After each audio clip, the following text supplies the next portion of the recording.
if you want to break with these imperialist forces, it's simple. We denounce the agreements. Everything starts from there. I think the example of Chad in any case is tangible. They started by denouncing the agreements. Otherwise, if we don't denounce the agreements, just saying that the bases leave, we haven't done anything. Because the problem lies in the colonial agreements, the defenses that have been signed since independence. The most dangerous is not the one you see in the bases. The most dangerous are the military advisors. Military advisors exist in all these countries. They existed in Burkina as well until the end of 2022, until we took responsibility. And who are these military advisors?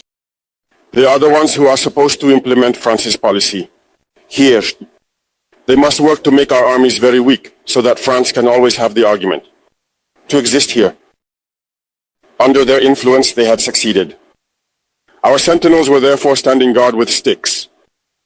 That's what France wants from our armies. When we reach this stage, we have no choice but to want them to come and settle. But the Burkinabe army managed to get rid of the military advisors. Unfortunately, I think that in 2019, after Operation Otapono, where the French saw that the Burkinabe army still had the capacity to respond to terrorists, they called the chiefs of staff in France. They instructed him to reintegrate the military advisors throughout the structure. Well, they did not agree. But upon returning to the country, the politicians instructed him to accept the military advisors. And that's when the military advisors returned to the Burkinabe army in 2019. With all the consequences we know, the army was on the verge of disappearing in the years 2020-2021. And indeed, this is the time when many soldiers had to desert because there was no longer any hope. We were in the process of collapsing. That's a bit how they work at the General Staff headquarters.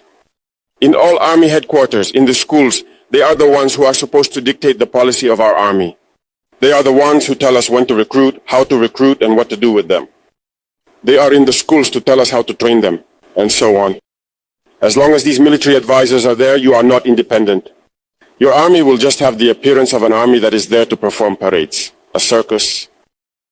But when war comes, you will realize that a parade is one thing, but war is another thing. You have to break the agreements. It's the only way to have an independent army and build strength.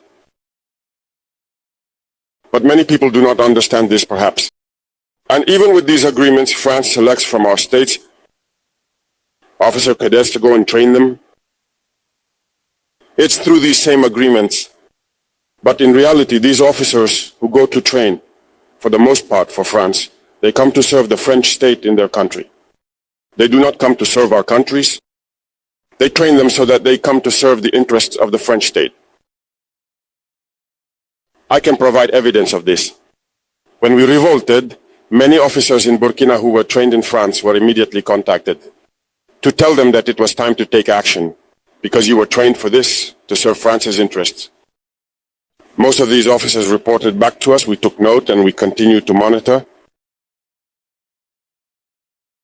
When an officer trained in France returns to his country and unfortunately dies, either by accident or on the battlefield. In France, there is a night of tribute to the fallen in the army, as there is everywhere else. During the night of tribute to the fallen, the name of the officer in question is mentioned, and it is said, died for France. They do not train him to serve his country, they train him to serve their state. And in many African states, there are plenty of such officers.